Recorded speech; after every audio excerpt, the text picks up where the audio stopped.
بسم اللہ الرحمن الرحیم۔ ناظرین، رمضان المبارک کے مہینے میں ایک مسئلہ اکثر پیش آتا ہے، اور وہ یہ کہ جب کوئی آدمی مسجد میں داخل ہوتا ہے، عشاء کی نماز ہو چکی ہے اور تراویح کی نماز جاری ہے، تو سوال یہ پیدا ہوتا ہے کہ وہ پہلے اپنی الگ سے نماز عشاء پڑھے اور پھر تراویح کی جماعت میں شامل ہو، یا وہ تراویح میں شامل ہو جائے اور پھر وہ 2 رکعتیں پڑھ کر بعد میں اپنی فرض نماز کو پڑھے۔ تو اس سلسلے میں تابعین کا ہمیں طرز عمل ملتا ہے۔ امام طاؤس رحمۃ اللہ علیہ، جو کہ جلیل القدر تابعی ہیں اور سیدنا عبداللہ بن عباس رضی اللہ تعالیٰ عنہ کے شاگرد ہیں، مصنف عبد الرزاق میں ان کا یہ فتویٰ موجود ہے کہ جب تم مسجد میں آؤ اور امام تراویح پڑھا رہا ہو تو تراویح میں شامل ہو کر تم نماز پڑھو اور اس کو عشاء شمار کرو، یعنی 2 رکعتیں تراویح کے ساتھ پڑھ کر اور پھر کھڑے ہو کر 2 رکعتیں پڑھ کر 4 رکعت نماز عشاء ہو جائے گی، اور وہ تراویح کی نماز کے ساتھ ہی آپ کی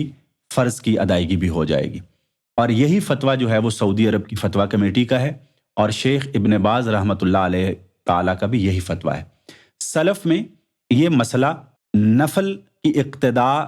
کروانے والے کے پیچھے فرض پڑھنے کا مسئلہ ہے کہ اگر امام کوئی نفلی نماز پڑھا رہا ہے تو کیا اس کے پیچھے فرض نماز پڑھی جا سکتی ہے؟ تو اس میں امام شافعی اور امام احمد بن حنبل کا نقطہ نظر یہی ہے کہ یہ جائز ہے، اور ان کی دلیل یہ ہے کہ سیدنا معاذ بن جبل رضی اللہ تعالیٰ عنہ، ان کا طریقہ کار یہ تھا کہ وہ پہلے نبی کریم صلی اللہ علیہ وآلہ وسلم کی اقتداء میں نماز عشاء ادا کرتے اور پھر اپنے محلے کی مسجد میں جا کر عشاء کی نماز کرواتے۔ تو علماء کہتے ہیں کہ ان کی جو پہلی نماز تھی وہ فرض ادا ہو چکی تھی،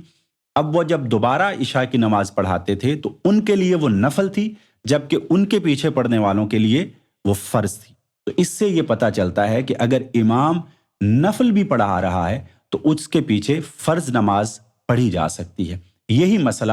تراویح کے اندر ہے کہ تراویح پڑھانے والا اگرچہ نفلی نماز پڑھا رہا ہے، لیکن اس کے پیچھے جو مقتدی کھڑا ہے اگر وہ فرض کی نیت کر لیتا ہے تو اس کی فرض کی ادائیگی بھی ہو جائے گی۔